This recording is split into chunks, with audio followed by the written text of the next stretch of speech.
क्या आप कभी साइबर क्राइम का शिकार हुए हैं? दुर्भाग्य से डिजिटल एज में ये बहुत आम बात है, जहां साइबर अपराधी लगातार इंटरनेट यूजर्स का शोषण करने के नए तरीके खोज रहे हैं। लेकिन डरिए मत, ऐसे कदम है जिन्हें उठाकर आप इससे बच सकते हैं। यदि आप खुद को इस समस्या में पाते हैं, तो यहाँ दिए गए चरणों का पालन करें। सबसे पहली बात, एक बार जब ऐसा लगे कि आप साइबर क्राइम का शिकार हुए हैं, अपना बैंक अकाउंट तुरंत ब्लॉक करें। फिर अपने बैंक अधिकारियों को सूचित करें कि आपकी व्यक्तिगत जानकारी से छेड़छाड़ की गई है।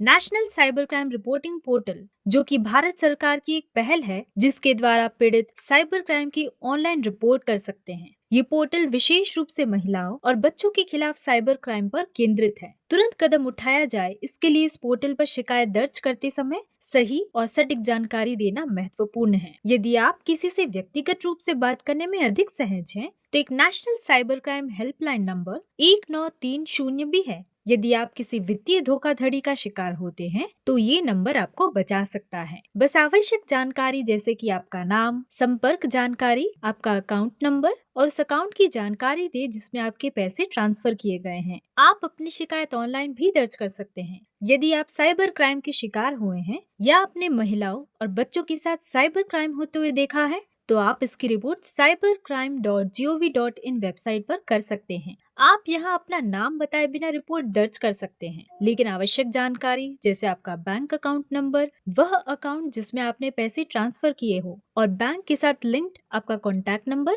प्रदान करें। यदि आप अपना नाम बताए बिना शिकायत दर्ज करना चुनते हैं, तो आपको कोई व्यक्तिगत जानकारी प्रदान नहीं करनी होगी। हालांकि आपको पुलिस अधिकारियों को आवश्यक कार्रवाई करने में मदद करने के लिए घटना या शिकायत के बारे में जितना संभव हो उतनी जानकारी देनी होगी। एक बार अपने मोबाइल नंबर से खुद को रजिस्टर करने और OTP प्राप्त करने के बाद आप शिकायत दर्ज कर पाएंगे। OTP केवल 30 मिनट के लिए मान्य रहता है। अपनी शिकायत सबमिट करने के बाद आपको पोर्टल पर ही एक कंफर्मेशन मैसेज प्राप्त होगा। यदि आपने पोर्टल पर उपलब्ध रिपोर्ट एंड ट्रैक विकल्प या रिपोर्ट अदर साइबर क्राइम विभाग द्वारा शिकायत दर्ज की है, तो आपको अपने रजिस्टर्ड मोबाइल नंबर और ईमेल आईडी पर शिकायत के रेफरेंस नंबर वाला एक SMS और ईमेल प्राप्त होगा। अंत में, यदि आप ऑनलाइन या हेल्पलाइन नंबर द्वारा शिकायत नहीं कर पाते, तो आप नजदीकी पुलिस स्टेशन पर जाकर शिकायत दर्ज कर सकते हैं। इसके बाद पुलिस अधिकारी आवश्यक कार्रवाई करेंगे और मामले को साइबर सेल को स्थानांतरित कर देंगे। संक्षेप में, यदि आप खुद को साइबर क्राइम का शिकार पाते हैं, तो सबसे पहले अपना बैंक अकाउंट ब्लॉक करें और अपने बैंक को सूचित करें। फिर national cyber crime reporting portal